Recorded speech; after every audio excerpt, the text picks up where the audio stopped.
There's a well-known saying in the true crime world: never marry a Peterson. This case is one of the three that made us fear this family name.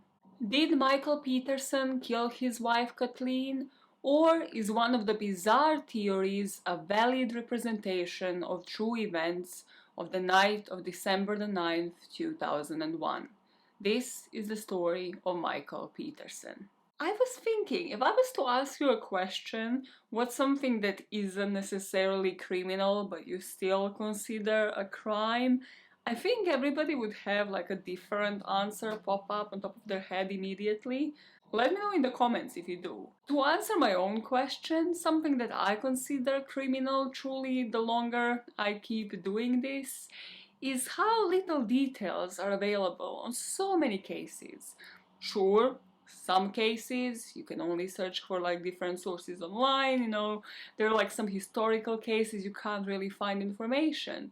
This isn't one of those cases. In fact, I have watched and listened to multiple podcasts, multiple people cover it, people who profit out of it, people who monetize on it, have millions of views and millions of subscribers, and yet, after researching myself, I have not heard about 50% of the information I'm going to be telling you about today.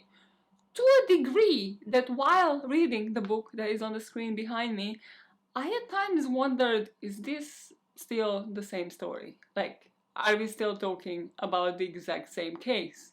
Because why did nobody give us this information? One of the reasons is that Stephanie Harlow still didn't get to this one yet to do an even deeper dive that I will, but this is definitely going to be a two-parter. You might ask why, Maya? Why does this case need to be a two-parter? Because with the ignorance of facts comes the emergence of dumbness. And by emergence of dumbness, I mean the emergence of conspiracy theories. And the criminal part, really, that I see when it comes to the coverage of these cases is that without the facts, without the background on the individuals that the story actually revolves around, well, you can't really make an educated guess on what truly happened to them and why. Which means, due to that, a lot of people tend to believe in owl killers. And I just want people to see reason, because this story truly is about one man manipulating the system, the people around him, every single person that he has crossed paths with in his life.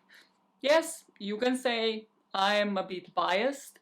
I will try to give you the factual parts of the story for you to make your own decision.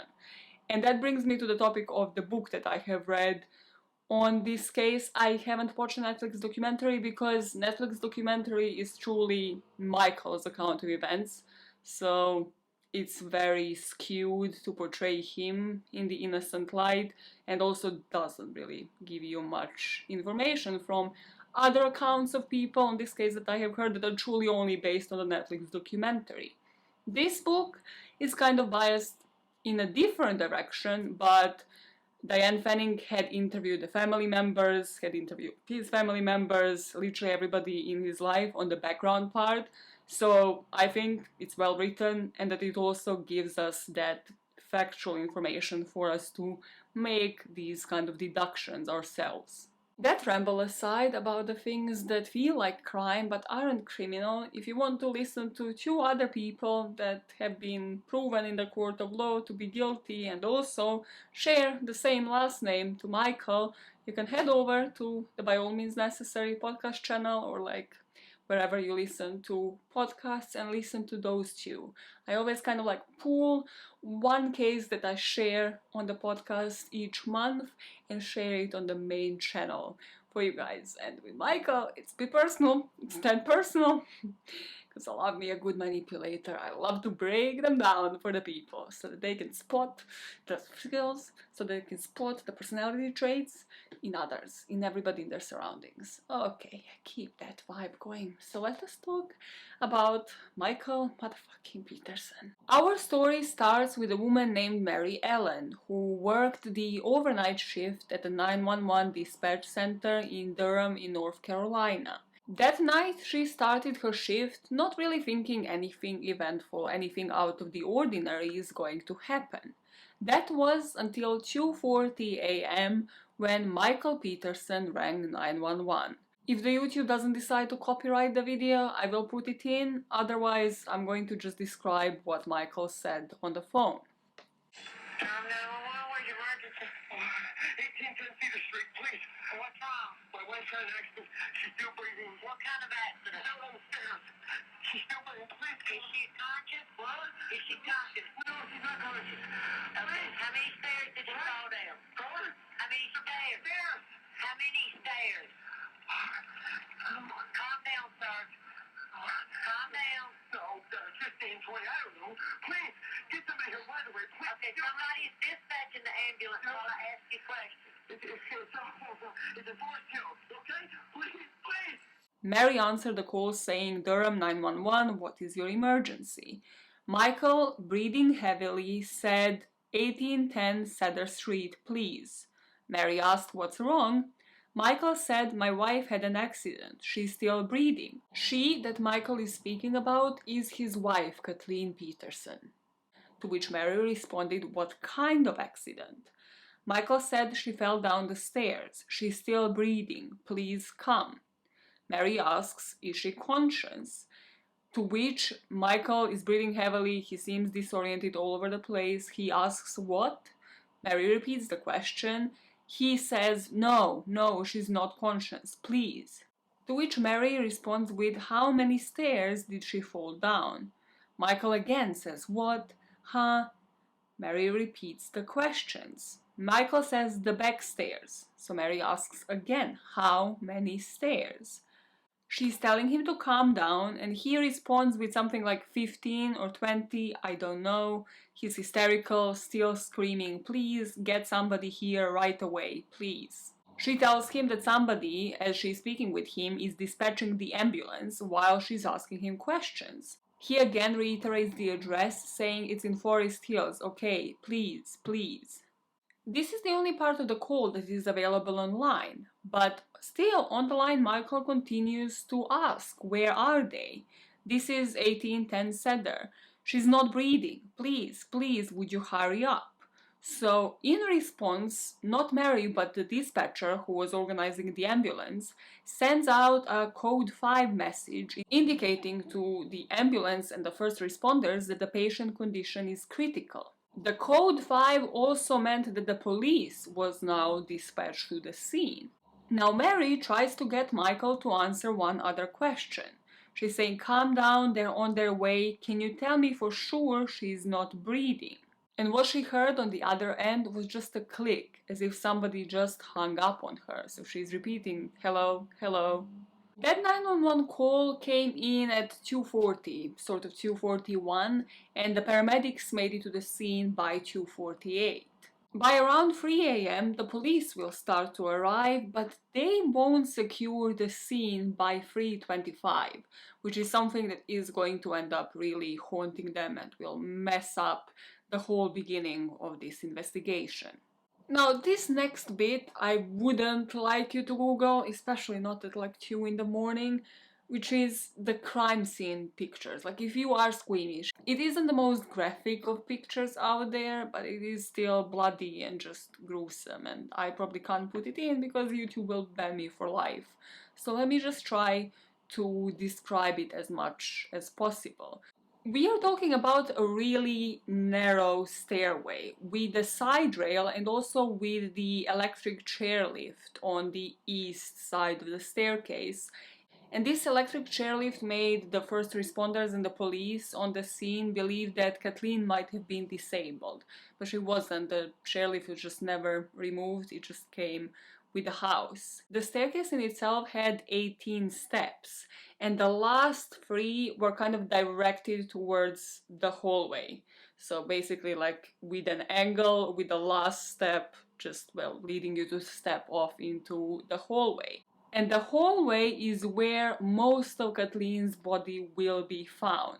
So the way that the first responders encountered Kathleen was with her neck broken and her head lying on step number 18, with a lot of blood splatter all over the walls, and the rest of her body was facing the hallway. With her legs just outstretched, both of her socks will be soaked in blood, and next to Kathleen will be only one of Michael's trainers. Next to Kathleen will also be a roll of paper towels just lying by her left foot.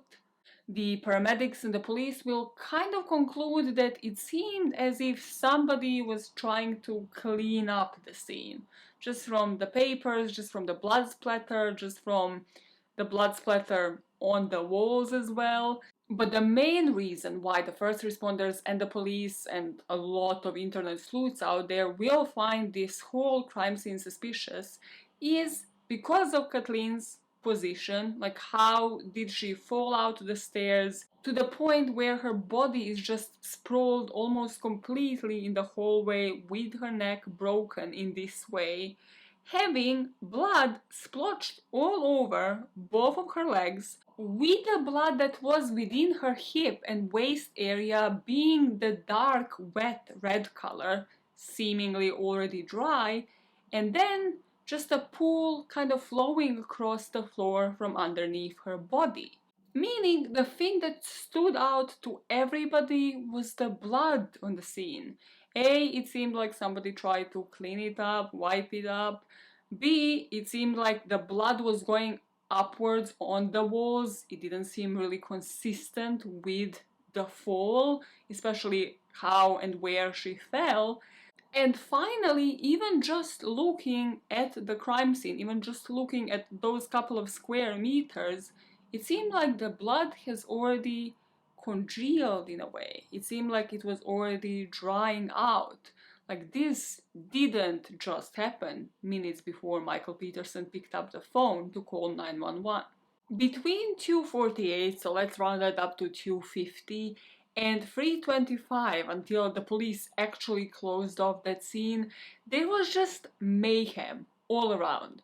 The paramedics immediately knew that Kathleen was dead for at least 40 minutes to an hour and a half. They would obviously elaborate on that further when she actually gets seen by the autopsy technician. The firefighters were next on the scene, followed by the police, but nobody has closed off this scene yet. To the point that once the firefighters arrive, they notice Michael's son Todd arrive on the scene with a couple of his friends. They've been out partying and they just returned to the house, and it seemed like Todd has returned to the house once before and then had gone off to call some of his friends to come because his dad was in the state of shock.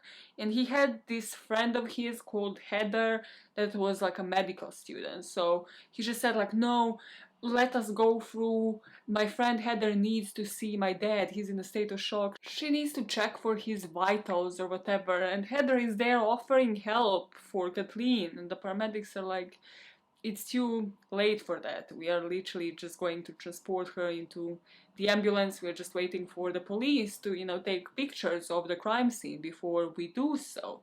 So Heather goes to check up on Mike, who at this moment was outside in the patio section, just kind of not responding, in a state of shock.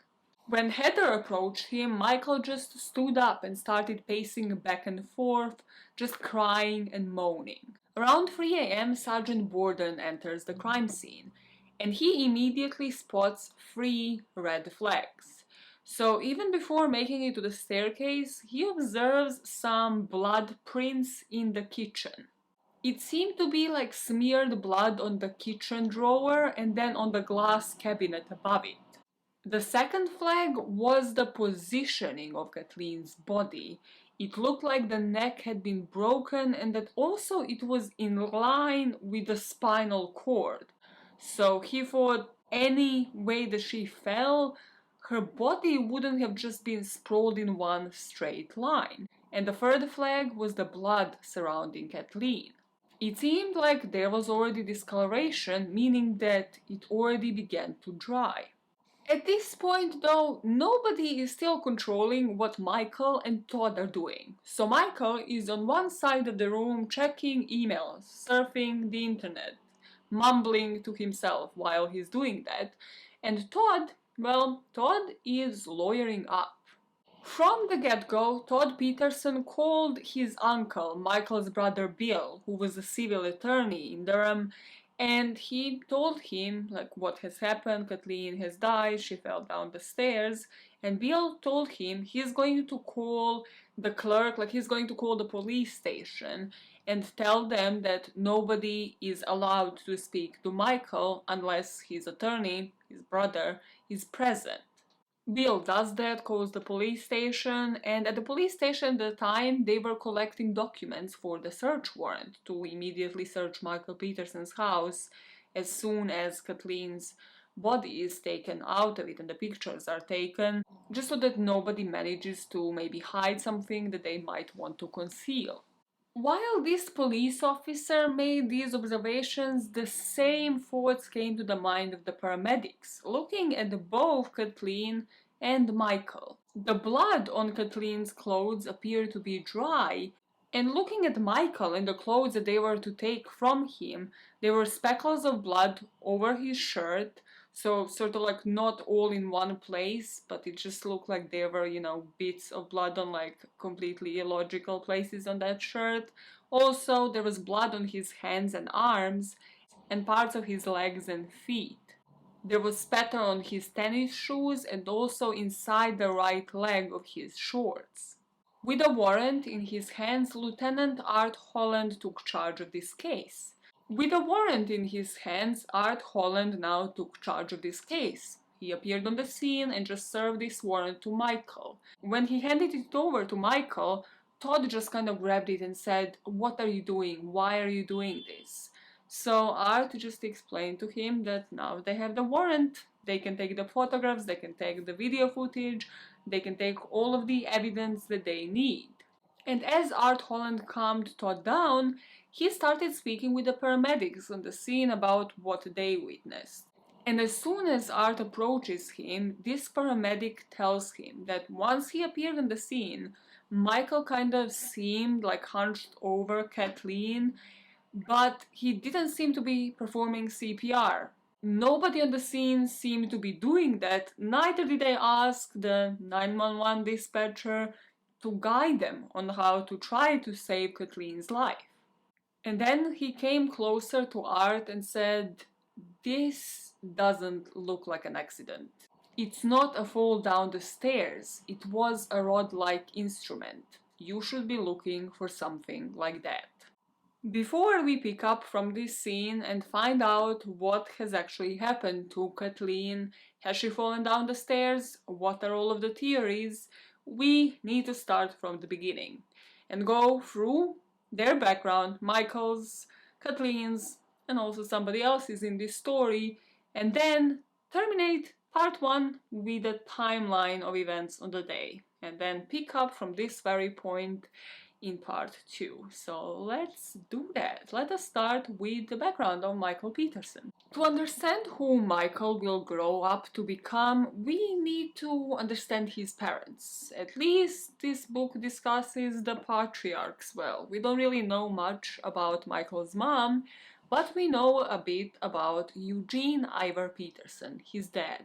Eugene spent early years of his life in Nevada. He was raised on a ranch, homeschooled in his early grade school years because there were no schools nearby. But then the depression hit, so his family lost everything and had to move to Reno to kind of downgrade their lifestyle. Then they would move to San Francisco. This is where Eugene would pick up the schooling. He would attend Galileo High School, and here he would excel in tennis.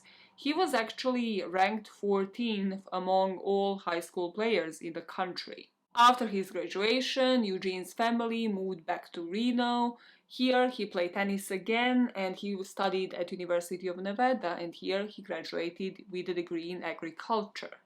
In Reno, his mom would make friends with another woman now that they have moved there for at least a while.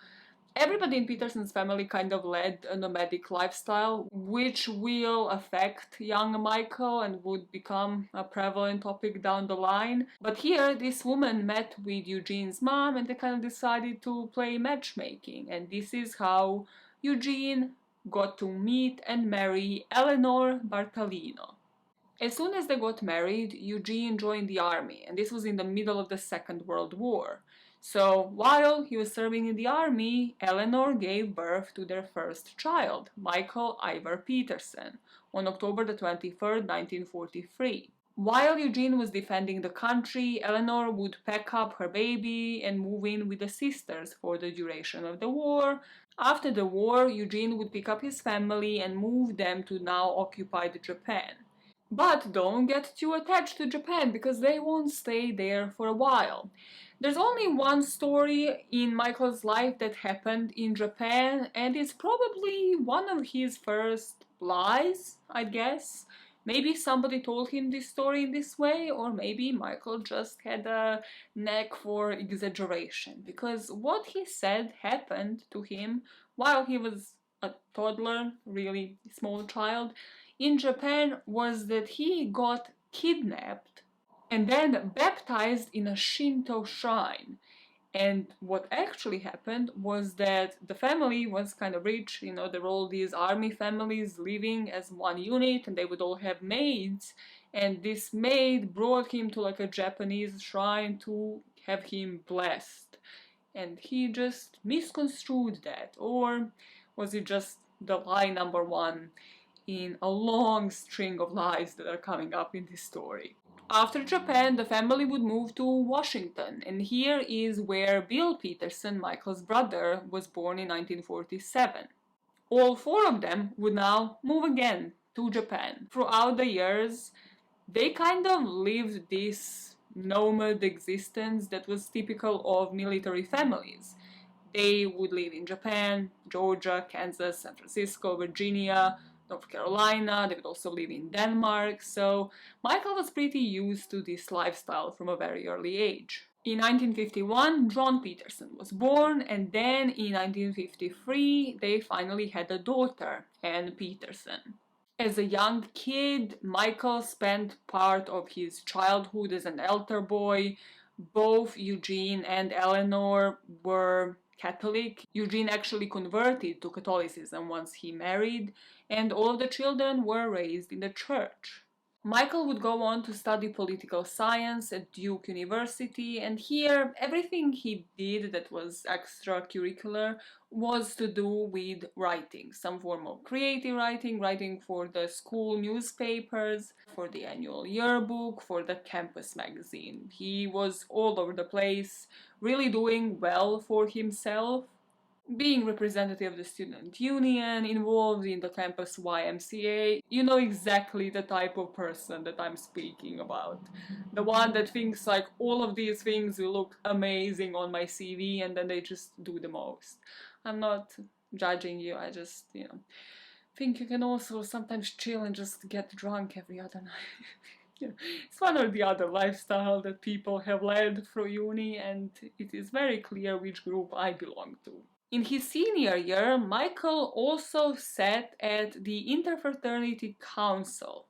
So here he was actually involved in choosing the new members for this secret men's society that was founded, by the predecessors in 1913. This order, this secret society, was all about promoting the social spirit at the school.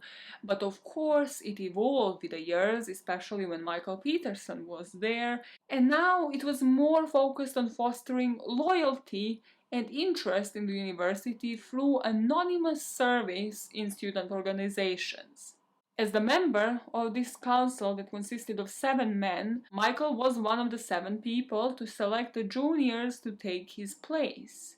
And what he was looking for was character, qualities, and potential for leadership and outstanding service to the university. Even before he graduated with a major in political science, on one of his journeys back home, wherever back home was at that time, this time it was in Pennsylvania, Mike would meet Patricia Bateman, that we would call Patty from now on because that's what everybody called her. And here he would kind of immediately have feelings for Patricia, and they were reciprocated, so they started seeing each other. After he graduated from Duke, he started studying law at the University of North Carolina. And this adventure would only last for about a year because he kind of started creating enemies already. He was against this university ban on speakers that claimed the Fifth Amendment rights should be used during congressional hearings. And then the second thing that kind of was the tip of the iceberg, the straw that broke the camel's back, was that he assisted this law professor in this controversial, famous case, and he assisted the professor to defend this gay man charged with sodomy. So that pretty much sealed the deal on Michael's law career, but he wouldn't really suffer for too long because even his first job was kind of in a high power position. Mike graduated sort of in the midst of the Vietnam War, so during the Vietnam War, Pentagon was sending the ground troops to Vietnam. And this provided like a pool of jobs or vacancies for defense consultants. So one of these companies hiring for Pentagon hired Michael Peterson as a systems science analyst. But before he started that job, in 1966, Mike and Patty would finally get married. Soon after starting this job, Mike was actually sent to Vietnam to work as this defense analyst. And this is one of the most interesting bits in this story that truly speaks about who Michael was as a character. Because during this job, he was supposed to be one of the people working on the study to determine whether two or more mechanized divisions could win the war. And here is where his superiors told him the truth is irrelevant. Only thing you need to do is make convincing arguments. Then we can send these convincing arguments to these divisions. Even if they're pointing to the contrary, just put these biased findings forward and conceal the truth. And Michael was really disgusted with the atmosphere because obviously this wasn't the only study. He was disgusted by the reports that he would be seeing about how people lied about the amount of deaths, the amount of people dying, and how those reports differed to what was sent back home. But he wasn't disgusted enough to leave this job, to go back home, back to his wife, change career pathways.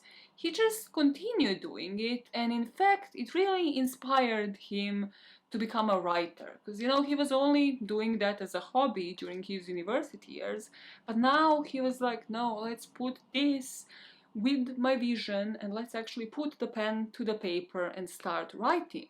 I have this unique experience of what I'm witnessing. I should put a pen to the paper, write this great story, the Hemingway style.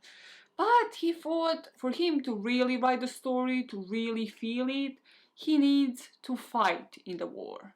Michael, however, was never supposed to serve in the war because he had an injury that was classified as 4F.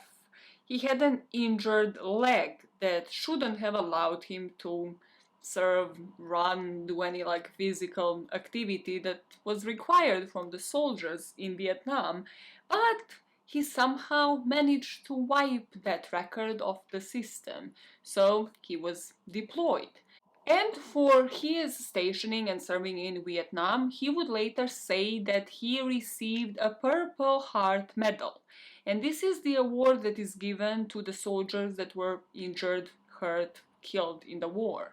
But what actually came to light years and years down the line was that Michael actually, again, bent the truth to suit him. He never received this medal. People that he instructed that worked under him did.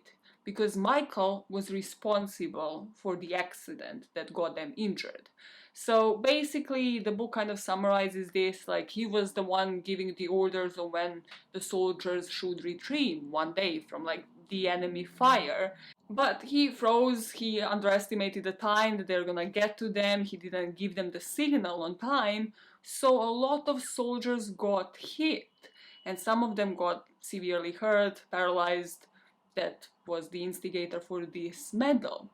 And here I think it was, well, pending the truth, of course, later down the line, because he didn't actually get this medal, but also I feel there must be a different name for this in psychology, but I see some projecting on Michael's part here because he probably wanted to be the hero. He probably wanted to warn them in time, to issue the command that would have saved the soldier's life, but he didn't. So there is a part of regret on his side that he didn't do that, that he projected and probably told himself multiple times in his head that he isn't responsible for it, that he had done the right thing, and eventually convinced himself that he's the hero in the story where he must have wanted to be a hero but wasn't. After this, Michael got an honorable discharge, and he got it on the basis of medical disability.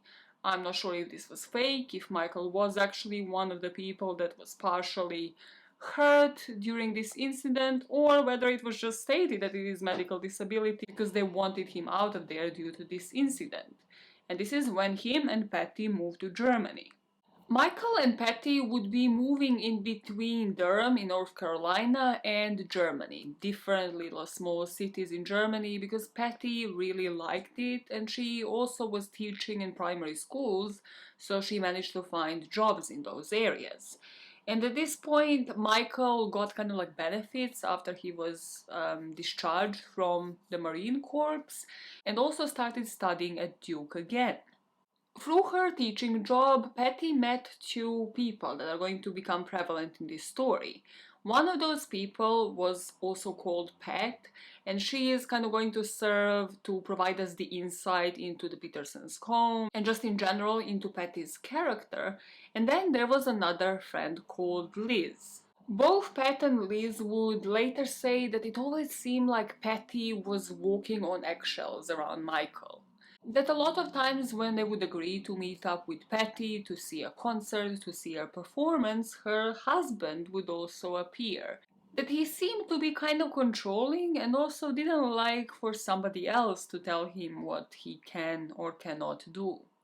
And in this environment, in 1974, Peterson's first son was born. His name was Clayton, and he was soon followed by the second son named Todd in 1976. Liz would become Clayton's godmother, and Pat would become Todd's, just showing you what a close bond both women had with Patty.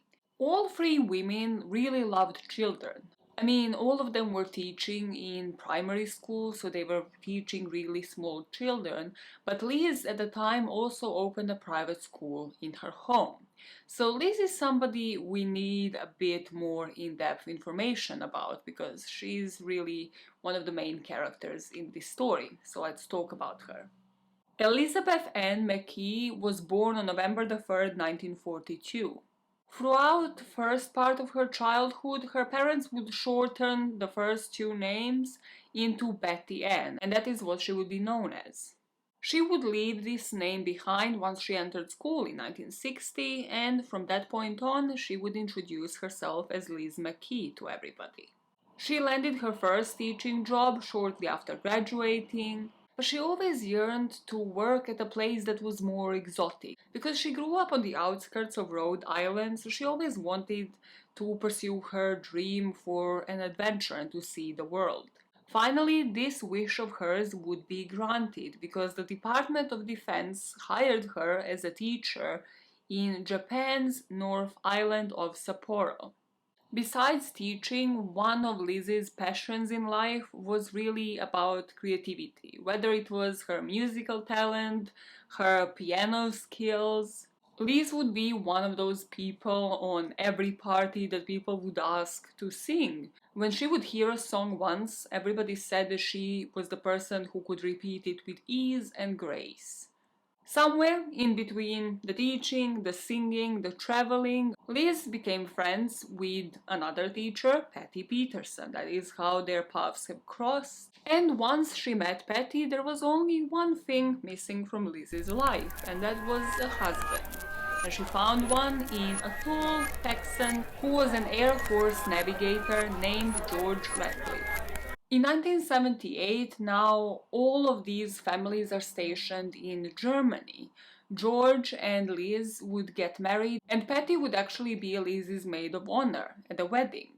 And Liz's family, Liz, George, and two daughters that they are going to end up having, were living just across the Petersons' household. So, sort of across the street and then a couple of houses down. And everybody who looked at the friendship between Liz, Pat, and Patty would say that it was just the best thing ever. I mean, they were godmothers to each other's children, they were maids of honor at each other's wedding, they shared the same interests, they would go to the same museums, the same cultural performances, the same concerts. Everybody looked at this friendship as like a really wholesome unit. Everybody, that is, but Michael Peterson. In June of 1981, Michael's youngest sister, so if I remember, Anne was the youngest in the family, she and her husband John actually came to Germany to stay there with the Petersons for about 14 months. They used Peterson's house as a base, and then they would be traveling to different cities within Germany. And during this stay, Anne had the opportunity to bond with her brother, like she never did before because of such a huge age gap. And she said that every time, she met Liz, she met Pat, she met all of them. She met all of the people in the immediate friend group. And every time she would ask Michael about Liz or one of the two would get mentioned, Michael would always say, nah, the two of them are crazy. Just no reasoning. Just Liz and Pat, they're crazy. Both of them just crazy. I don't really like hanging out with them. Which then begs for a question, why do you hang out with them, Mikey boy? And she also noticed that Michael was kind of isolating himself. Most of his time, Michael would be spending either writing or just going to the gym. And well, he didn't publish anything yet, anything that would bring them profit. And it seemed like the only salary that they were receiving as a consistent income source came from Patty. So they just wondered, how did they live in this huge house? How did they drive a Mercedes? How did they get to do anything on the side? Because of this secretive nature, John and his husband asked Mike, are you maybe with the CIA? Like, do you work with the government? What is going on? Like, why can you not tell us what your source of income is? And Michael at first said nothing, but then later he would say a couple of things. He would say that indeed he did work for the CIA. He said on the CIA's orders he killed a man who was causing trouble in Vietnam. He also claimed that he had been the next to the last white man out of Ethiopia after Emperor Haile Selassie was overthrown. He boasted that he drove at some point in his life through Yugoslavia. No, mate, you did not come down to my ends. I would know over Michael Peterson if Yugoslavia ever had a record of him going through it. And this was when it was a Soviet bloc nation, so hey, maybe he didn't make it into the history books, guys. Imagine learning about fucking Michael Peterson in my primary school for history. That would have been something. Even this is something. I don't know what it is, but it's just lying for no particular reason. That is what it is. Then he said he was in Yugoslavia about 20 times. For what? And then was in East Germany more times than he could remember. This case for me overlaps with two other really famous true crime cases, and when it comes to his lying, he really reminds me of Casey Anthony. It's just the smallest lies. It's just the lies where you're like, why are you lying about that? Just say I'm working on a book, because that is what he was doing, as we are gonna learn down the line. Just there's no reason for this mystique and like, oh yeah, I can't just be sitting on a couch writing and going to the gym. I need to present myself in this mysterious light. Like, no. Just chill and don't lie about irrelevant shit. Certain lies that Michael Peterson would tell you might think, like, for what? What are you doing this for? But then when you look at it as a whole, there were certain times when Mike's lies were intentional. And they were intentional in order to bring a rift between Pat, Liz, and Patty. There was a couple of occasions, two at least, that Pat remembers that Michael Peterson actually stole from her. The first instance was when Pat visited Peterson's with some German marks in her purse, in her wallet, and at first she didn't make anything out of it because it wasn't a significant amount. She thought it might have just like fallen out of her wallet, or she might have just left it at a restaurant. The second visit to the Petersons led to Pat's card disappearing. She just seemed to have lost her card. And she obviously went to the bank to get a new card to block the other one. And well, when they checked her account, they told her, during this exact period of time that Michael Peterson was in your presence, well, 4 withdrawals of around $250 were taken out of your card. So she tells Mike, well, I reported this lost card to the bank and they're going to be investigating the theft to see if he owns up. So he does, and he tells her, I'm so sorry, Pat, like, I will repay you the money eventually. And he never repaid it in full, but this was when the rift between Pat and Patty had begun, because Pat, I know this is confusing, because both of them have very similar names, but Pat called Patricia, Patty, Michael's wife, and told her about this, and Patty kind of took her husband's side. She said, like, yeah, we will repay you, but, like, fuck it, like, yeah, he might never own up to it because it's just silly Michael. It's just how Michael does things. Finally, though, all of the writing in the basement and exercising to pump that testosterone might have paid off. Mikey boy might not even need to steal from her wife's best friend's purses any longer because he's about to publish his first book. In July 1983, The Immortal Dragon, a 527-page paperback, was published. The novel traced the love and lust of 3 generations against the backdrop of the power struggle between France and Vietnam. Treachery abounded in the corrupt ruling court, and the traders were bent on exploitation while priests labored to save the heathen's souls. Sex played a major role. From the bliss of the marital bed to the rampant promiscuity of a sorceress, from the homosexual advances of powerful men to the humiliation and degradation of women. He combined what he always knew he will thrive on, war and sex, into one. Sex being the common thread throughout the book. All sorts of sex. Heterosexual, homosexual, marital, extramarital. And it was a success. He finally started making money. Then, out of nowhere, just as Michael was finally experiencing successes of his hard work, Lizzie's husband, George, died. He died suddenly while on the base, so I'm not saying that Michael or anybody was responsible for this. But the autopsy didn't really give them any answers.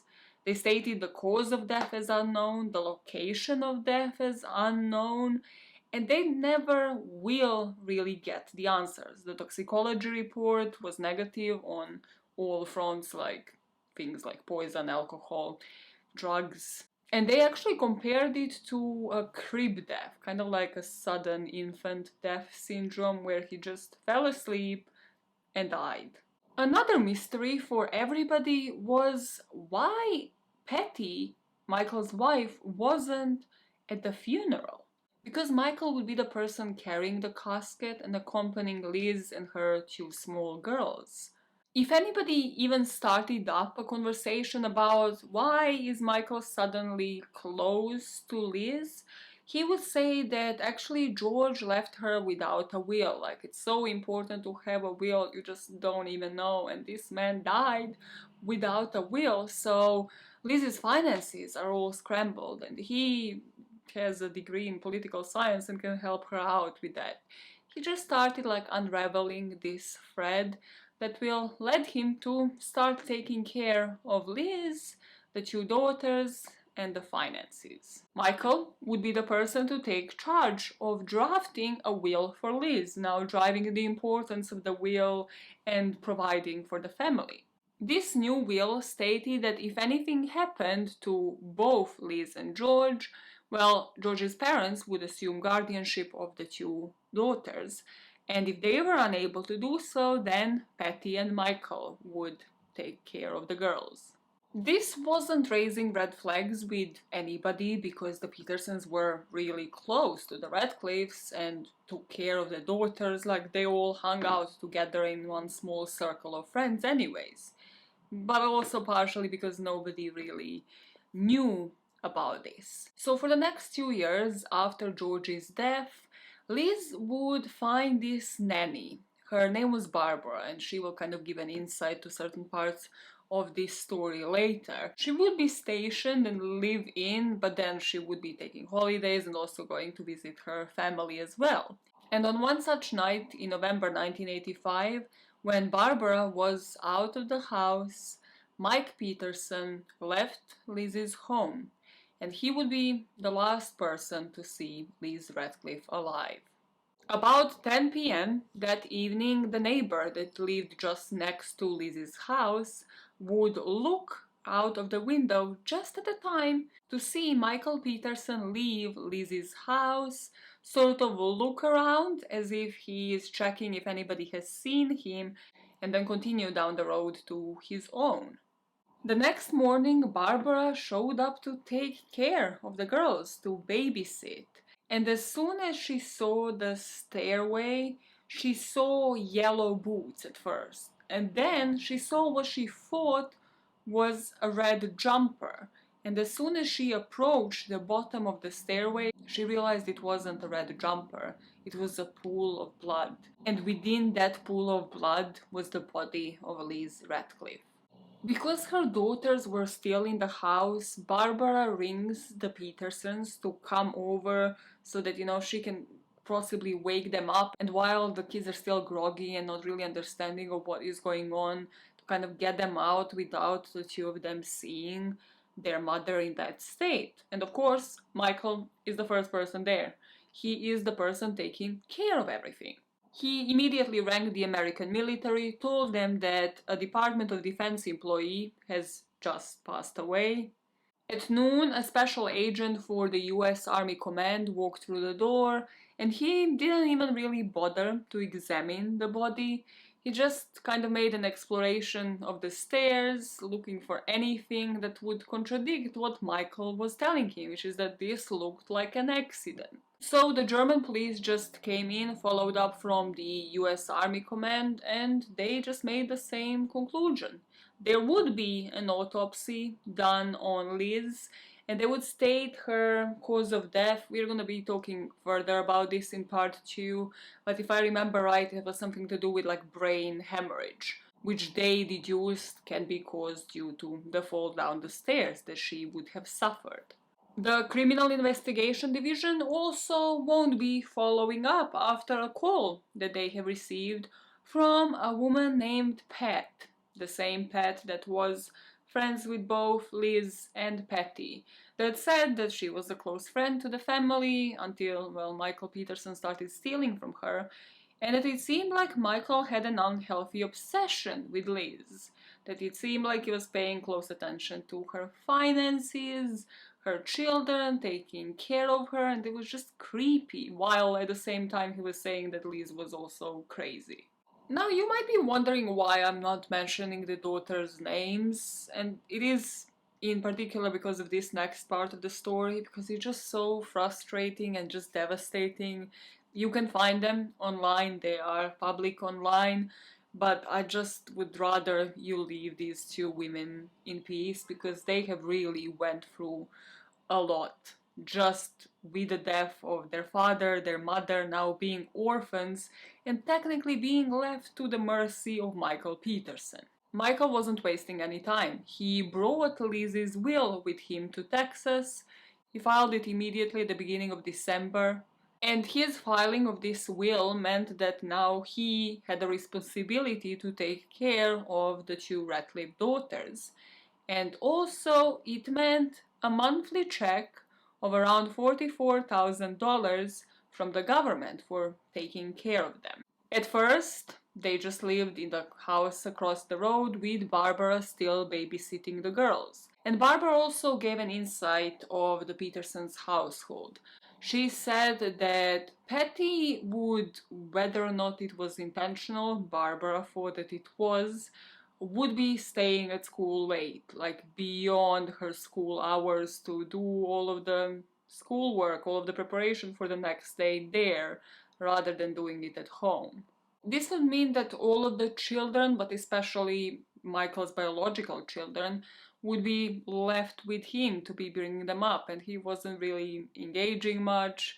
Usually lunch and dinner would be served in front of a TV with them just watching whatever they wanted to watch. But more disturbingly, Barbara noticed how he treated Lizzie's daughters, so not his biological but rather the adoptive children of Michael, and she noticed he had a clear preference for the daughter that was more outgoing. In fact, Barbara would actually leave for a week, leaving all of the kids to Michael and Patty, and she said once she returned, the one that Michael didn't really have a preference for was all bruised. She had black eye, she had like a bruise behind her ear. Barbara confronted him and he said that she was a really bad girl and that she needed to learn manners. So he thought he's gonna teach her manners by beating the shit out of her. Barbara would soon lose touch with the two girls because Michael's nomadic lifestyle just had to continue, so he moved from Germany to the US, taking the girls and the whole family with him. And of course, the girls missed Barbara, Barbara missed them. But then they would move back, and Michael just refused to pay Barbara. So he just wanted that contact between Barbara and the girls to disappear so that he can again be in control of the whole situation. And during this time, he really started seriously considering and well taking actions towards getting the girls adopted. He went all the way to getting the girls to move with this soon to be adoptive family for like a trial run. But then, according to Michael, the family didn't want to adopt the girls. In my personal opinion, I think it was more the check that he was getting monthly for these two girls that impeded that adoption. So the girls had to fly back to North Carolina. Again, no stability for these two girls who have lost both parents. One possible reason for Michael to be neglecting all of his children could be that finally he got a literary agent. He finally seemed to be getting somewhere when it comes to his writing. With the help of his literary agent, he would work on this manuscript for 2 years, and finally, in 1990, he got an advance on this book, an advance of $600,000. A Time of War was finally released as a hardcover. The dedication in the book would read, "To Patty, who suffered all my wounds, to Clayton and Todd, whose suffering I pray is only in my nightmares, to the dead, and to those whose suffering cannot be relieved." So, I don't know if you noticed, but he didn't mention the two other children that he is taking care of, so as much as he loved these two girls, well, he didn't love them enough to put them in the dedication of his masterpiece. Let me do the same that I've done for the first book and read you a blurb of what this book was truly about. The book was set in the midst of war in Vietnam and filled with high-level espionage, acts of personal bravery, and both heterosexual and homosexual escapades. According to the writer of the book that I have read, authors praised it with enthusiasm. It was the book that propelled Michael onto the New York Times bestseller list. So this was 1990. Between that and the end of 1991, Michael will move once again. He will move to Germany, but this was kind of brief. Soon he was to return to Durham with both of the daughters of Liz, and he left Clayton and Todd with Patty in Germany. But then at the end of 1991, all of them were to move back to Durham. Another thing that was going on in Durham was that there was a family that moved only a block away from the Petersons' house. Well, they lived there, it's just that the Petersons suddenly started hanging out with them. And this was the house of Fred and Kathleen Atwater. Their daughter, Kathleen, was in between two of Lizzie's daughters' age, so they would meet up, they would go to like birthday parties together, hung around in the same friendship groups. Now, 1991 comes around, Patty has moved from Germany with the two boys, and she has also announced to all of the friends that Michael and her are separating. They haven't divorced yet, but they will. They haven't divorced yet, but they're just about to submit the divorce papers, and that Michael had already moved in with all of the children with Kathleen Atwater and her daughter Kathleen. Fred and Kathleen divorced first, and Mike and Patty were just in the process of separating. And now a stage is about to be set for the new beginnings and finally the rise and the fall of Michael Peterson. So let us now talk about the woman who will become Michael's second wife, Kathleen.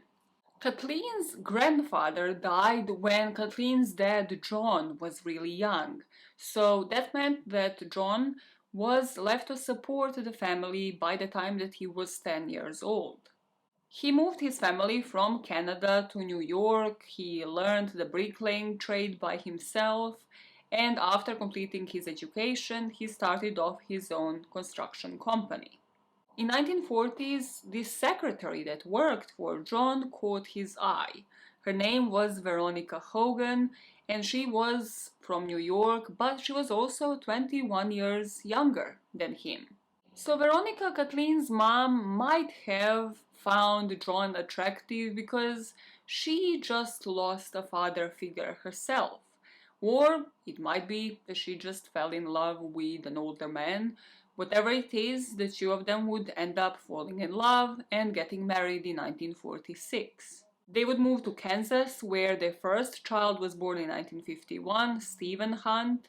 Then they moved to North Carolina, and here in 1953, Kathleen Kathy Hunt was born. Kathleen's family, quite like Michael's, led a pretty nomadic lifestyle because they would move once again to Pennsylvania this time, and in 1955, this is where Kathleen's younger sister, Candice, would end up being born. 5 years after that, they would have another sister called Lori. And at this point, John, their father, was on the older side. He was already 63 years old. But both John and Veronica really stressed the value and the importance of education to all of their kids. And it's the 1950s. You might be thinking, why would a bricklayer who indeed, yes, managed to own his own company one day and somebody who was his secretary be pushing for education so much? And it is exactly because of that, because they wanted their girls to have an easier path to success, to have better lives. So from the get-go, from when the girls were 2 years old, they would be having trips to the library, they would be renting books out, they would have encyclopedias at the dinner table.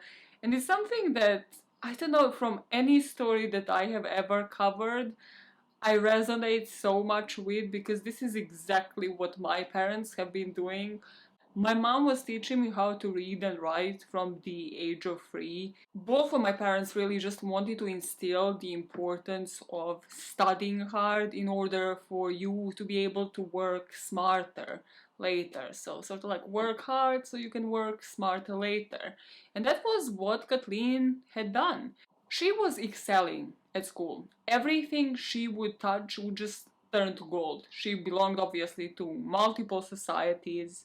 She was the president of the debating club, editor of the school magazine. She played on the tennis team, volunteered at a hospital.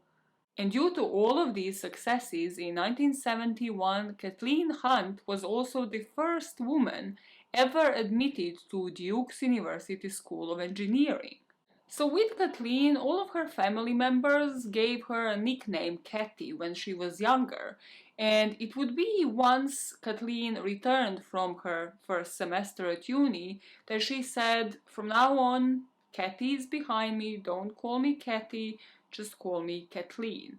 I find it so eerie, like my skin is crawling now right now. The fact that both women who died in staircase deaths in this story kind of had that switch between their names, kind of leaving like one identity behind and turning into this whole new person. Liz was called Betty Ann, and then she said, no, call me Liz McKee. With Kathy, it was the switch to Kathleen. I don't know what it is, but I just find it eerie because among all of the similarities between these two cases, that isn't the one that is influenced by anybody but these two women. I just find it interesting because both of them were extremely intelligent, smart in their own different ways, and as such, I believe to a certain degree that Michael Peterson saw both of these women as a challenge. Again, in two completely different senses of that word, in completely different areas. But there is something that drew Michael to intelligent, powerful women. I'd like to know what you think about this one. Like, am I reading too much into this? It's just that something drew Michael. And I think on one end it was a challenge, and on the other, he wanted to be seen, associated with, whether it was friends or like immediate family, future wives, with people who he considered to be on his level and not beneath him. And Kathleen, if that is in any way, shape, or form, was well, well above Michael in every sense of that word, because this woman was insanely, insanely smart. Kathleen ended up graduating from Duke with Bachelor of Science in Civil Engineering in 75, and then she married Fred on August that same year. Fred was also a Duke alumni, and he finished his doctorate in physics after the two of them married, and Kathleen pursued masters in civil engineering. In 77, Kathleen would finish her master thesis, and again, I don't even understand what her job entails. That is the level we are talking about. She got a position as applications engineer at Baltimore Air Coil Pritchard. Okay, so this company would specialize in the construction and repair of large-scale field-directed cooling towers for use in industry and at power generating facilities. She was an engineer, alright? She's smart, she's doing it. She's bossing it. In 82, Kathleen was just thriving on all fronts. She finally, after some time, managed to get pregnant. She was going through this difficult pregnancy, but she also got promoted that year. And the most fulfilling day, because of all the struggles when it came to getting pregnant, for her came on April the 27th when she gave birth to Kathleen Veronica Atwater. For the next 5 years, the two of them are living just a sweet, normal life. Kathleen switched companies. She was now working at Northern Telecom, that later switched their name to Nortel. But her marriage with Fred seemed to be crumbling. Candice, Kathleen's sister, would mention that she would sometimes go to, visit Kathleen, to visit Fred, and it just seemed like Fred's co-worker, female co-worker, would always be there, and she just thought like that was really odd. And so did Kathleen, because it seemed like Fred was bringing his mistress into his family home, which is one of the weirder things in today's story. And just like that, she decided to give Fred one last chance, but then they all went on a trip, kind of on a holiday, and when they returned, she realized there was no point, so she asked Fred to move out. During this same time, her sister Candice was getting married, and it was kind of like bittersweet for Kathleen to just, celebrate the wedding when she just got divorced and needs to think about the rest of her life, needs to think about how to bring up Kathleen so that she doesn't miss having one of the parents, so that she goes through this divorce in a healthy way. At that same time, a block away from them, Michael and Patty were going through a rough patch in their marriage. Because Caitlin was friends with Lizzie's sister, her mother Kathleen would be honed in on what's happening inside of that house. And the book makes me believe that Kathleen really reached out to this family, that she started befriending both Michael and Patty in order to fill the void in her life, because she was lonely. She was just recently divorced and she really liked the girls that were hanging out with her daughter Kathleen. So this is where we sort of left it off. Before any form of stability could really settle now, with these two families having been divorced, Lizzie's kids still being moved around with the Petersons, Patty and Michael still haven't finalized their divorce. And Michael actually, even though he was living with Kathleen, with the kids, he actually thought, why don't I give it one last chance? So he moved Lizzie's children with him to Germany to sort of try reconnect with Patty, and then again after a couple of months he realized this isn't working, I'm going to go through a divorce. So he and two of the Lizzie's children moved back in with Kathleen and Caitlin, and Patty and the two boys, Clayton and Todd, stayed in Germany. Due to this instability, due to his dad not giving two fucks about any of his children, biological or not, Clayton started acting out. And when I say acting out, this is the part I have not heard, among everything else I have told you in this story, anywhere else.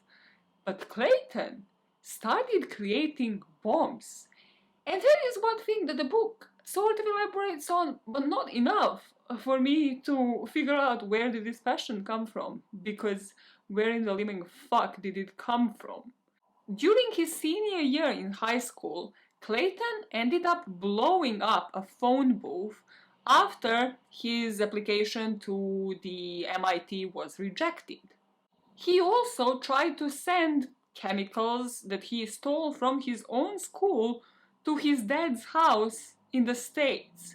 And the package didn't make it because the acid or whatever the fuck he was trying to send, well, injured mail handlers and it was intercepted and destroyed. On this occasion, he didn't really pay any price. Michael didn't really scold him while he was an actual tyrant with the other two girls. No, whatever Clayton and Todd did was just approved by Michael. And of course, because of that, this won't be the last time that Clay will act out. Finally, having settled down, Michael went back to writing, and he wrote another best-selling novel. He still had that advance of over $500,000 for a time of war, and on top of that, his agent just got an advance for a new book called Peace and Reparations. And here he got around $450,000 as an advance. With this new source of income, he found a perfect home for Kathleen and him and the children to move into. This home in Durham will consist of 14 rooms, 6 bedrooms, spiral staircase in front of the house, another staircase in the back, and a swimming pool. What I didn't know, apparently as a fake fan of Margaret Atwood, as I realized while researching this, was that this house was actually featured in The Handmaid's Tale, like one of the later seasons. It just adds to the eeriness of it all, knowing what will happen in it. This part is just wild to me. The house was priced at $1.2 million. That's not the part that's wild because, it had 14 rooms, the pool, like how much did he expect it to cost? The part that is wild to me is that because he didn't have regular income, being a freelancer, being a writer, Michael actually managed to convince his, almost ex-wife, because still technically the divorce hasn't finalized, Patty, to sign on the loan in order for him to close the deal on the house in 1992 and move in with his new girlfriend, soon to be wife. I don't know what kind of talk Michael Peterson had going for him, or what kind of dick game, which is something I definitely don't want to be thinking about. But what did this guy say to these women to convince them to do things? The book says that he got his parents to talk to Patty, but still, she must have known that he is moving into this house with his new wife. But also, I don't think the vice versa happened in this situation. I believe that Kathleen wouldn't know of this, and that this is just going to be the first in a set of lies that Michael will base this new relationship on. Because of how grandiose this house was, because of the status that both Kathleen and Michael held in the society, they would host a bunch of parties in this place. Kathleen would open her doors for the reception, for fundraising galas, for the American Dance Festival, for Durham Art Guild, for chamber players, for ballet performances.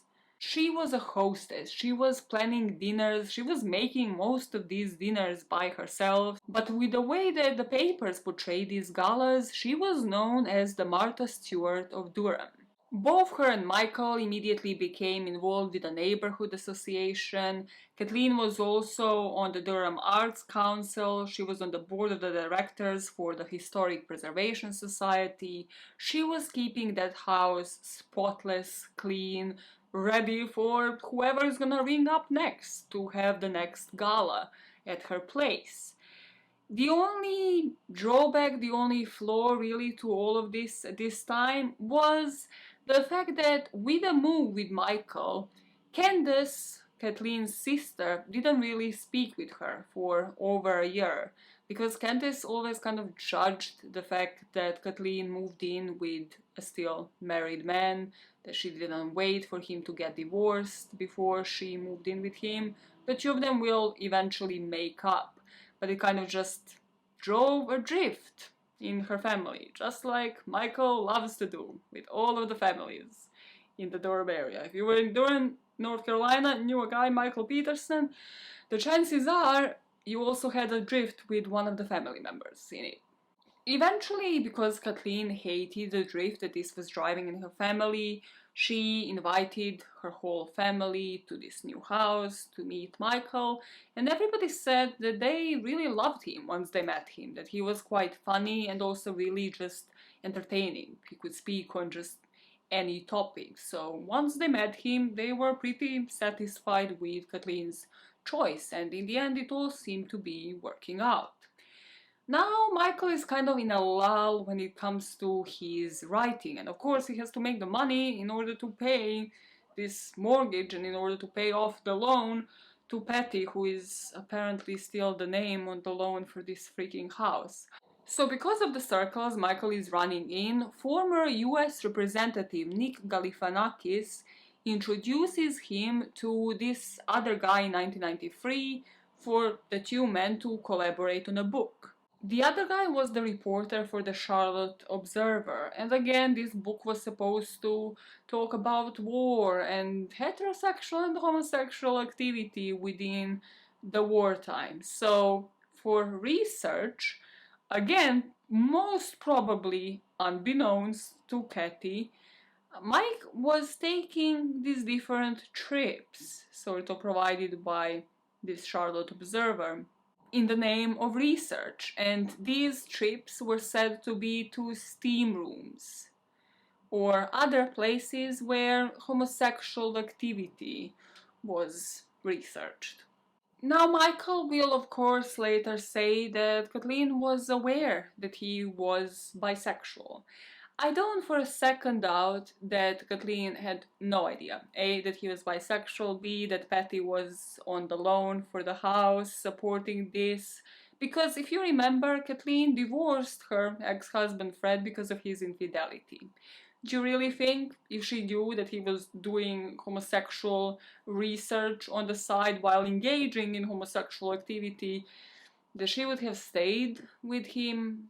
In my personal opinion, she wouldn't have. But this will be something that will drive the narrative at trial, and Michael will always say that Kathleen always knew and accepted it. This will not really be like their first problem on the agenda, because remember Clayton? Yeah, he wanted to blow up another place at this very moment in time. So good timing, Clay. Good timing.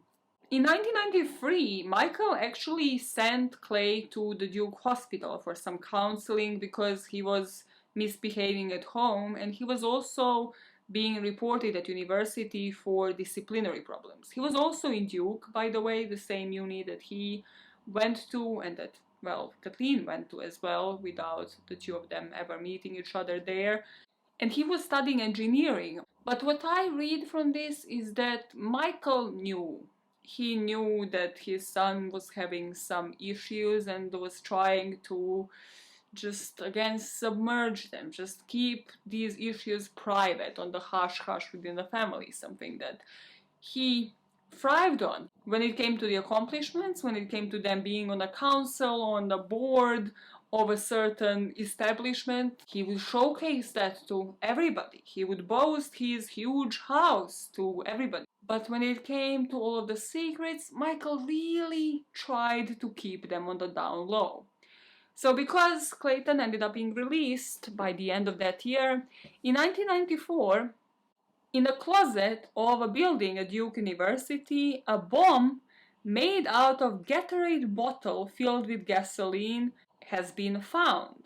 On a nearby table, this uni administrator found a note that stated that the war had been declared on the university.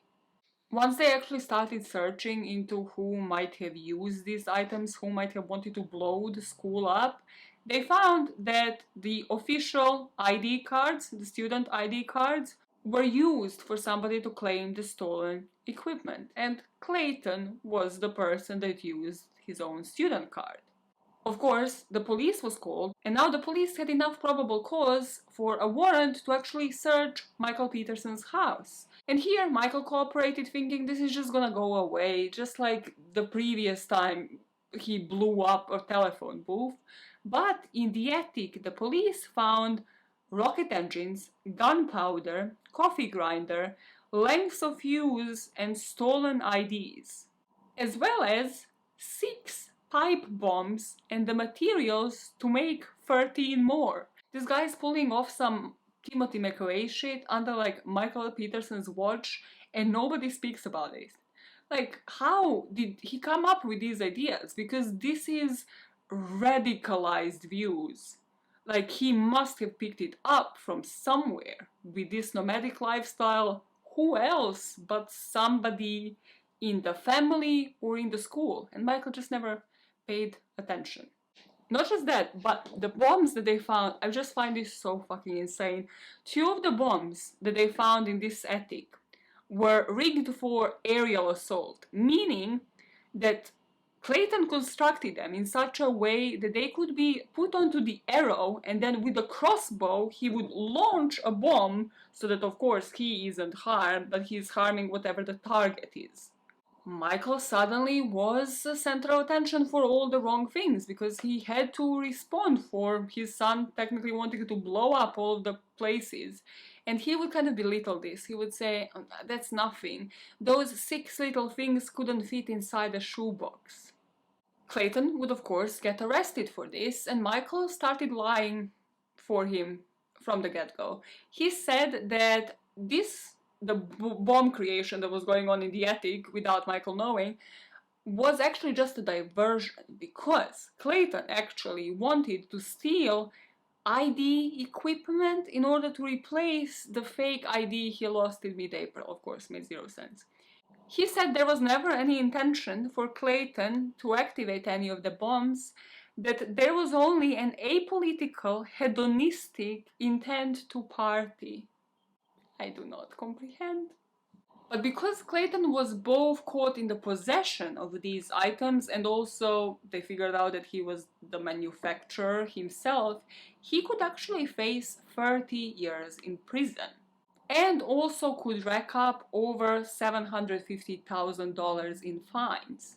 He was 19 at the time, so his dad, of course, urged them to have a mental health evaluation.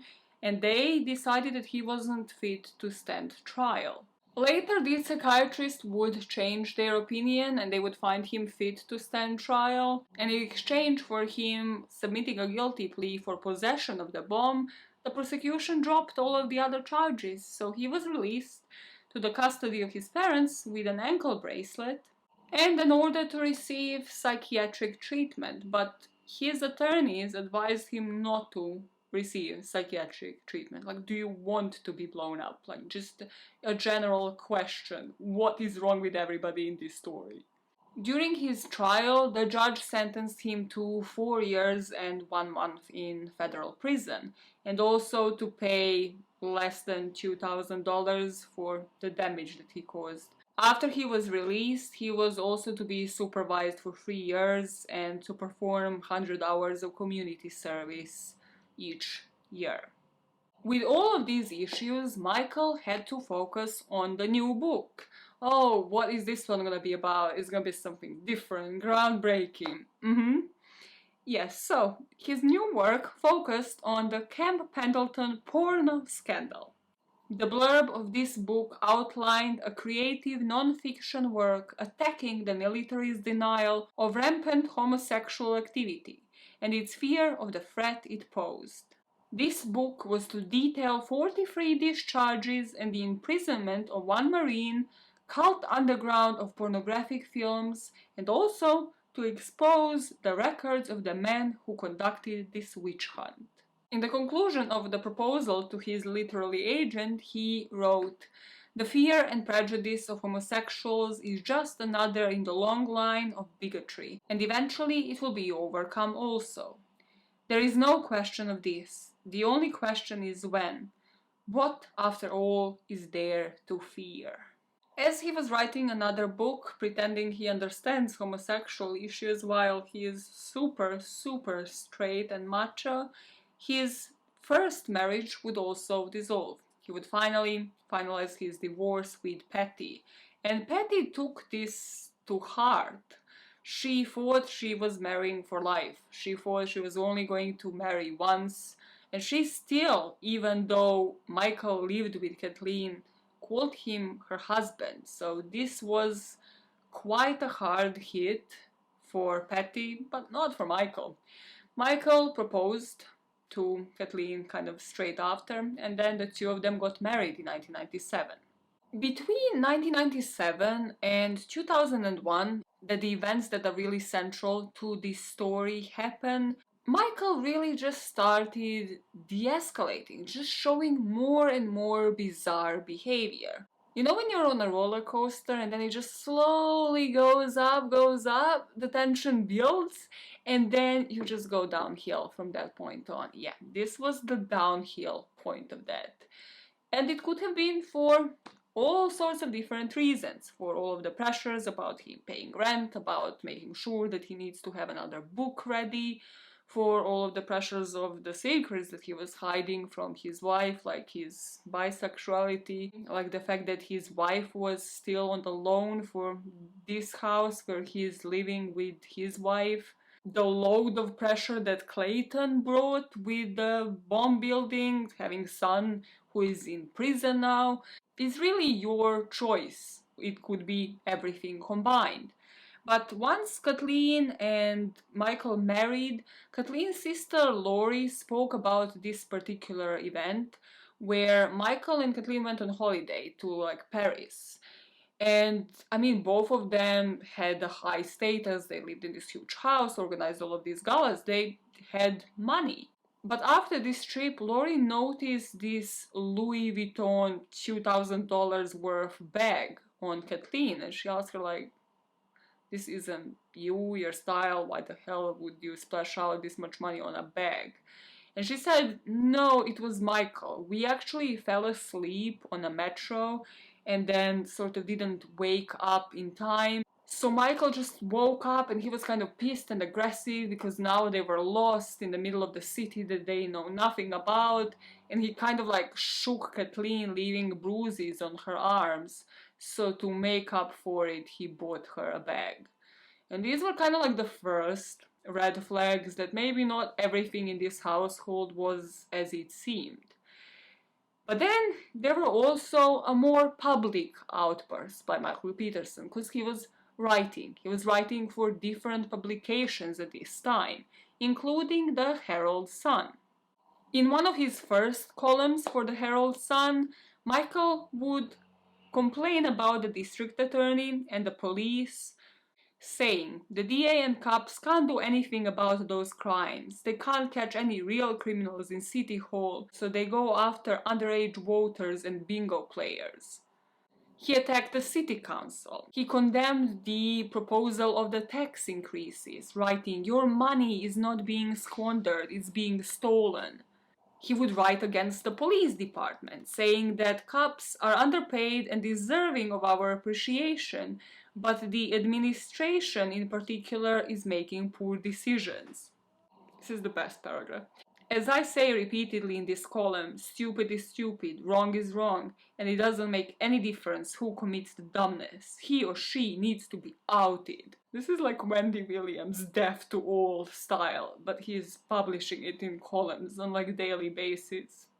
And while he's infuriating everybody that walks and talking shit about everybody, Kathleen is again just as graceful and as competent and smart as she always was. She got promoted at her new company, Nortel, and she was now in charge of 3,000 employees in the offices in Dallas, Ottawa, Toronto.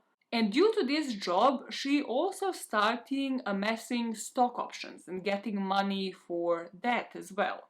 Meanwhile, Michael, because he's writing against the police, the government, the tax increases, he thought he knew it all, and he also thought that he could relate to the public. So he would actually run for mayor. In 1999, his 4-point platform promised he would stand up against drugs, gangs, illegal weapons, and he was going to promote racial harmony and merge city and county government and return power to the people. And in order to empathize with people, he added a picture of him, his wife and children, his house in Durham, and said, "I love Durham. It has been my home for 38 years. My children have grown up here." He kind of forgot to mention that he has been living in about like 100 places and has also brought the next level of instability to his family, the point that he was divorced, all of that negative stuff. No, let's focus on the positive. He's a loving and doting father and husband. And this is while running for mayor when he finally goes too far. I love when these things happen. I love it. Because remember the Vietnam War? Remember how he said he got the purple medal? Is that what it's called? Purple Hearts? Yeah. Well, in an interview with a journalist, he showed the wound that he got during his time while he was serving in the Marine Corps.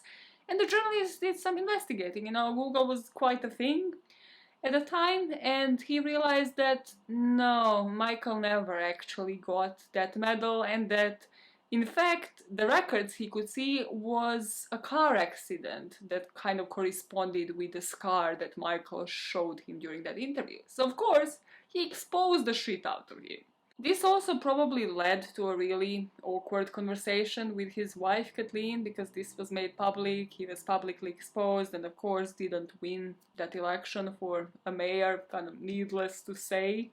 But Kathleen, just like his ex-wife, stood by him. I'm not sure if she minded that he lied, I'm not sure what story Michael sold to her, but she never even thought of leaving. And one reason for that might have been the consistent financial problems that the two were going through. In 1999, the two of them were doing well. Like Michael had his book deals, he still had money from that, and Kathleen was amassing stock options through her company. And for 1999, the combined income from both of them, with also Michael's military benefits, the benefits that he got from his honorable discharge that he also lied about, were almost $300,000. But then in 2000, Michael, most probably because of how outspoken he was against everybody, wouldn't earn any money through his writing or any other job for that matter, so they depended on Kathy. And this is where, in this book, we learn one of the grimmest parts of this story that just shows you how calculated Michael was. Because after, in the court, when they would look and assess the financial struggles that Mike and Kathleen were going through, they would also realize that Michael was still cashing out on Lizzie's two daughters. And that is because he has never adopted them. He knew that he would benefit more if the two of them were still orphans. That is just the cruelest, most sinister thing out there. So they still lived under his roof. He was still raising them, not really liking them as much as he liked Clayton or Todd, but he never fully adopted them. In September 2000, Kathleen's stock values were peaking. They were at the highest level. But then suddenly they took a turn and the stock prices plummeted, meaning that her company started downsizing, laying people off, and Kathleen was constantly, in the last couple of months of her life, making calls to her friends and family saying that she's scared that she's going to be laid off. Both of them are technically going to be jobless. How are they going to pay for the house, for the education of their children, for just anything? So that was causing a lot of stress in her life. She was displaying it in a normal way where she was discussing it with people, whereas Michael was taking it out on everybody yet again, including the family dogs. There was this incident in the book, and as much as I am scared of animals, I never had a pet. This is just insane. So the two daughters, Lizzie's daughters, were just around the pool when Michael just came out like screaming, pissed off about something, whatever the hell it was, and started beating the shit out of this dog. And the kids kind of intervened, and Michael was just like, why do you care? Like, he was doing something, like whether he was running in the pool, whatever the dog was doing, he apparently again deserved the punishment, because Michael knows what everybody in this house deserves. And then the next time, when he spoke to Lizzie's daughters, he said that that same dog actually ended up having a heart attack and that he drowned in the pool.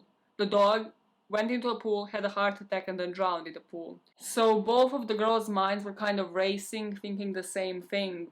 Was this just another outburst in violence that nobody could prevent? And was Michael just completely de-escalating? And what will he truly do next? By the end of 2000 and beginning of 2001, the financial situation was just going from bad to worse. Both of them, well, truly Kathleen, because she was the only one working, let's be honest, accumulated over $100,000 in debt because their expenditures were just exceeding their income. Kathleen would say to her friends and family how she's tired, doesn't even have the time to see a doctor, that she's not enjoying what she's doing, and that she's not enjoying her life. And Candace and everybody were just extremely frustrated because they were thinking, what is Michael doing to help this situation? Is he writing a new book? Is he looking for other jobs? You know, there are other jobs for him to be doing to provide for the family, even if he is not doing writing at the time. And also, if he is not doing anything really, why is everything in disarray? Everybody who went to Peterson's house in the last couple of months of Kathleen's life just said it was completely different to how Kathleen used to keep it up. I mean, they did used to have a maid when they were doing well to clean the house up. It was a huge house. But now it was just mess everywhere. And when Kathleen's sister Lori came to visit, she said like the dogs, the ones that didn't die of heart attack, also just looked neglected. Like she removed a leather strap off of one of the dogs and it just looks like there was a strain that had been there for quite some time. But there were no alarm bells in anybody's heads because Michael was always sitting at the computer. Like people would come visit and Michael was just sitting at his computer. They would be like, okay, he's a writer, he's doing, just keep quiet, you know. He's working on his next masterpiece, next New York Times bestseller. Michael wasn't really writing during this period of time. I mean, he was writing, he just wasn't writing a book, a manuscript. He was corresponding with a sex escort, a male sex escort, because remember, he was publicly bisexual to his wife and everybody else. Sure, sure. He was writing to a guy named Brad. One of his search histories led him to browsing homosexual pornography. And as he was like corresponding on these online chats with people super interested into this research, somebody gave him a number for Brad, a male to male sexual escort. Brad identified himself on these websites as a 25-year-old regular athletic guy, 6'1". He would describe the dimensions of his chest, of his waist, of his genital area, especially focusing on how well endowed he was.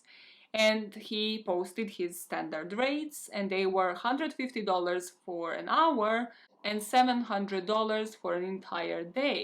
You could even spend a vacation with Brad for a measly $2,000.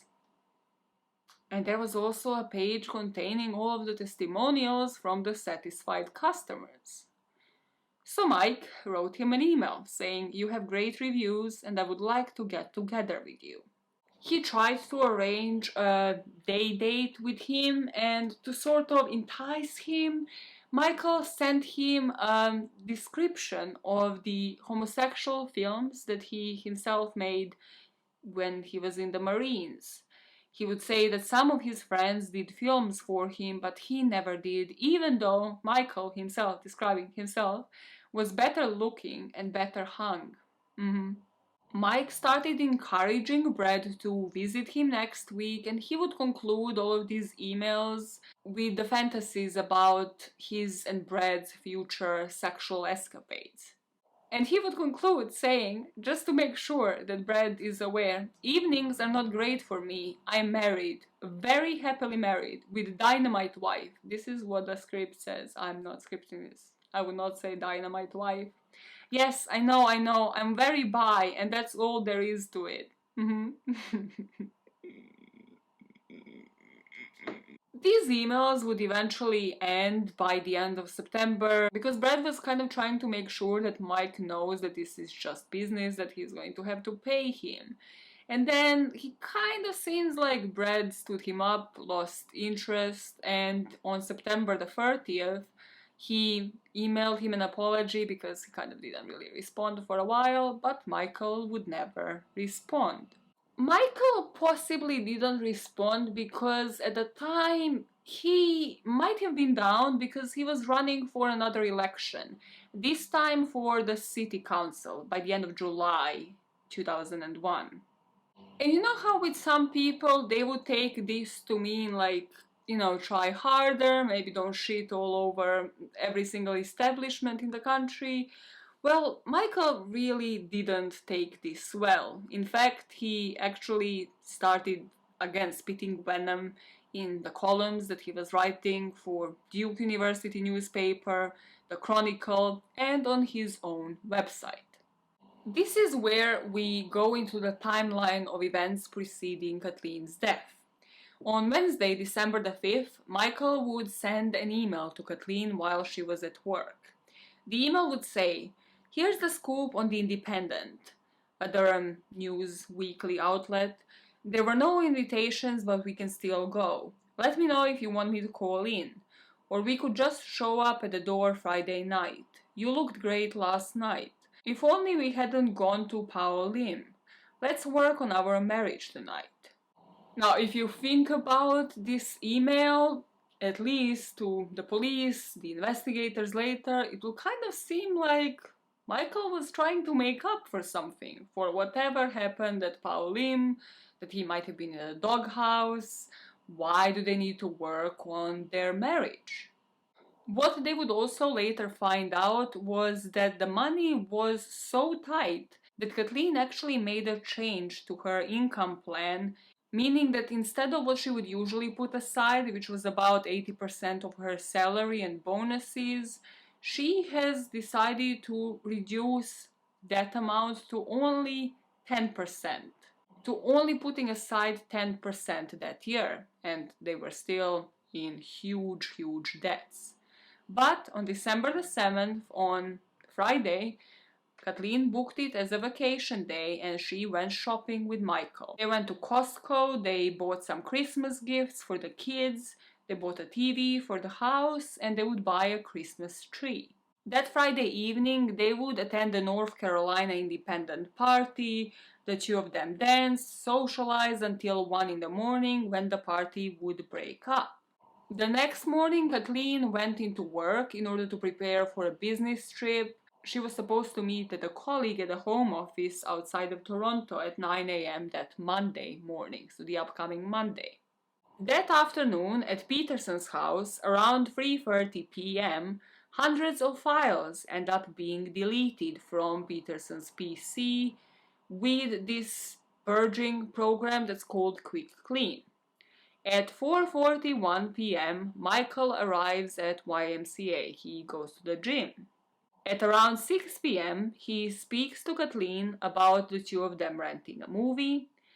At around 6:59 p.m., there is a receipt of the two of them renting America's Sweethearts. After that, the two of them end up eating dinner. The next timestamp we have is around 9:45 p.m. and this is where Todd's friend came to Peterson's house to pick him up for a party. She sees both Kathleen and Michael sharing what seemed to be a bottle of wine. At around 10:20 p.m., the two of them leave, the friend and Todd. At around 10:40 p.m., password @water logs onto Peterson's PC. At 11:08 p.m., Kathleen's colleague speaks with her on the phone, agreeing to email something over. At 11:53 p.m., that email arrives but will never end up being opened.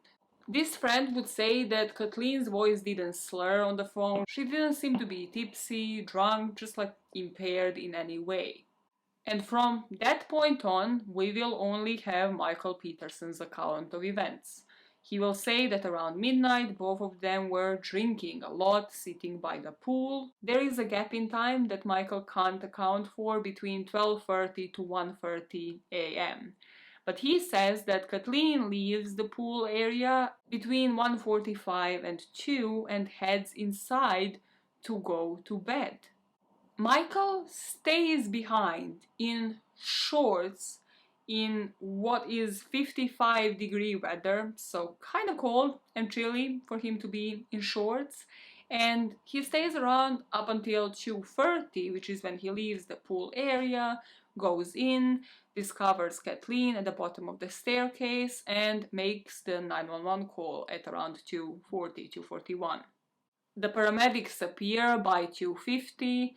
At 3 a.m., the police and the detectives start arriving on the scene, and only at 3:25 the scene is secured. And this is where we pick up with the beginning of the first parter, with them searching the scene, finally getting the warrant. Between 4:15 and 5 a.m., there would be records of Michael Peterson logging onto his computer. The police is just going to be sort of observing him as they're processing the crime scene, just mumbling to himself.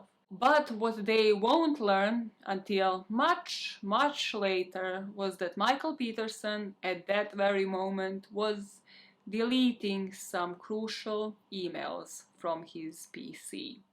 And that is where we're picking up in part 2.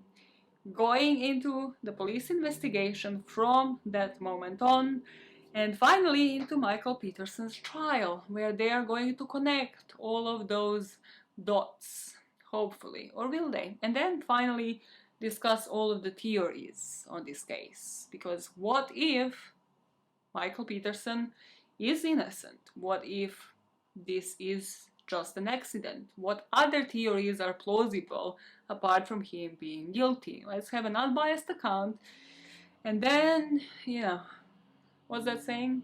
Paul's your uncle, Fanny is your aunt. Whatever, you make your decisions. That is the point. That is not what that expression means. What does that expression mean? I have lost it. I have officially lost it. You have seen the sunshine, have seen the darkness behind me. I have been here for a while. So if you like these kind of long form videos, make sure you like, subscribe, rate the podcast on iTunes or whatever it's called, Apple Podcasts. Man, nobody called it iTunes in like 100 years. But yeah, leave me comments on, well, did you know any of this information from like any other source? Did I miss out on anything? Because that is also possible, because this book had like almost 500 pages, so that's something. And what are your theories so far? Is there enough evidence showing that Michael Peterson was de-escalating, that he might snap one day because of all of the debt, because of all of the stressors in his life? Or do you, despite of this, think that Michael had nothing to do with it? I mean, truly, you need the second parter to make that decision, and that should be out in the next couple of days. Well, if you're watching this on YouTube, I plan to release the first parter like Wednesday and the second one Friday or Saturday. And then, if you're listening this on, by all means necessary, podcast channel, it's gonna be Monday, and then mini-sode instead of mini-sode on a Friday. Cool? Schedule, working it out as we go. Why are you still hyped? You have been recording for like 5 hours. It's gonna be a great editing process.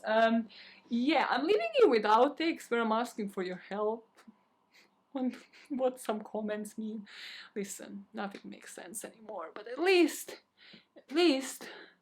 I'm not raging in chronicles about like police and tax increases and making people hate me. At least I'm not taking my stressors out on animals and lying to everybody about the activity that I'm doing on my laptop. That laptop you just search is about true crime. As you like it and as you know it. I shall be seeing you guys shortly. Goodbye. The energy is there. The energy was there. The energy was on point today. Alright. I think you can see like the little pillow ears. Listen, today is gonna be a long one. Just prep yourselves mentally, physically, emotionally. I don't know, go. If you had planned a long run, don't go do that now. I have my stress ring on. You're ready. We're on this. We're on it. Also, just a quick advice from the not so pro clearly. Don't look crime scene pictures up at you in the morning. Unless you want them to flash before your eyes at like 4. Yeah, maybe don't do it. However not graphic they are, just stop being ridiculous like me. It's not even ridiculous, it's just pure dumbness, man. Just pure dumb. Dumb and Dumber. That movie. Never truly did it for me. Speaking of Jim Carrey movies, that one never did it for me. How many topics have you gone through in the past like 20 seconds? I just recap. You know what? The first thing, once I get monetized, I will go live. Oh yeah. We're going live. There's gonna be 2 people. It's gonna be the saddest live ever, and I will love it. I'm just gonna go over all of the topics that I have never had a chance to speak to people in like probably 5 minutes, and I'll be like, so this was nice. But because there are only 2 people and only me talking because it is a live, I'm out of topics. We have lived through 10 lives in the past 5 minutes, but out of topics. Okay, that's that for the soundtrack. Let's see what that's on. Stick to this, stick to this, stick to this, stick to this, stick to this, stick to this. What is something that isn't necessarily crime, but you consider criminal? Some of you might say the way I look on camera, and to those of you, I mean, you're here for the different reasons. What are you saying?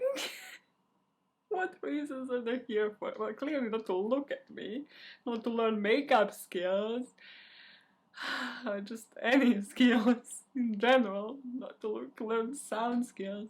Why are you so high above me? Okay, this microphone, it's like, no, the visual I had about the microphone. Why would the penis be up there? Why would that be? vision I imagine is like out of like some porn nightmare where a penis would be so high above my head it would just like headbutt me. Well, that is a different version of a nightmare that you might have tonight. What is going on? What is going on? Do you wanna see what I see every time I go to adjust the camera and then come back to sit down? Can you see it? It's fucking Casey Anthony. I've been watching Stephanie Harlow's coverage in the case. It just looks like, I don't know, I keep a shrine, like I'm her #1 fan. I fucking hate the woman. But also because I've been watching it literally before recording this, I kind of compared a lot of this case and Michael Peterson's lies to freaking Casey Anthony. It's just so fucking jarring. Every time I go adjust the camera and I come back, I'm like, here she is! Here she is! A motherfucker! And quite like Michael Peterson is roaming them streets. He's still mentally at the level of a 15-year-old. You know, like when you meet a person from high school or whatever the equivalent for high school is, when you were around that age, like 14, 15, and you meet somebody like today, you know, when you're like late 20s, 30s, whatever, you meet up with them just on the street, you just pass them by, it's just like the small talk, and that person is still mentally just stuck at that age, and you're like, wow, that really shouldn't have happened. You really should have progressed from this point on in your life. Wowzers, yeah, that are the vibes that I'm getting from Mikey Boy here. Just like, my man, there's some progression that should have happened here. You shouldn't be living the life your parents have lived, and also you shouldn't have been like just possessive motherfucker over everybody. Lying little shit. I need your help to decipher some comments I got on Scott Peterson video. There's only 2 of them so far, but I just needed to share them. Hey, listen, it's either that or you're listening to the story about how I just pooped twice during the recording of this one video and I'm concerned about my intestines not working. They subscribe for none of this. Editor Maya, this is the one for the outtakes, okay? No shit, Sherlock. The first comment is straight to some point.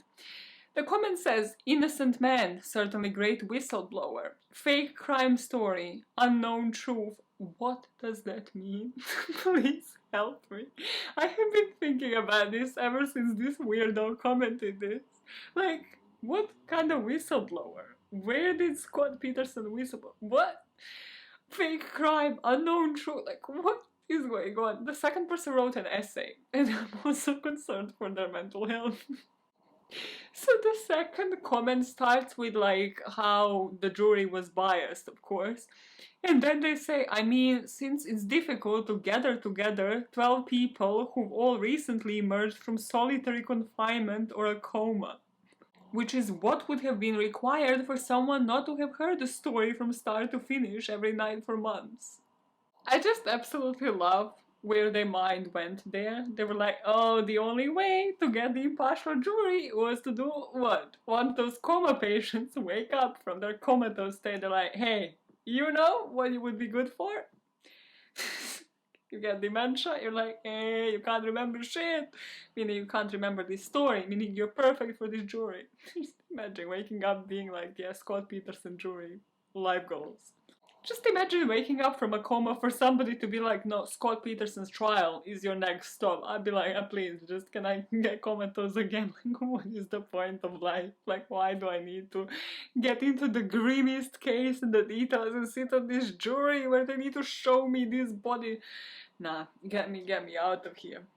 I just love how my mind went into visualizing that now. Yeah. So what do you think about this code? So I'd really appreciate you help me decipher both of them, especially the first one. Thank you.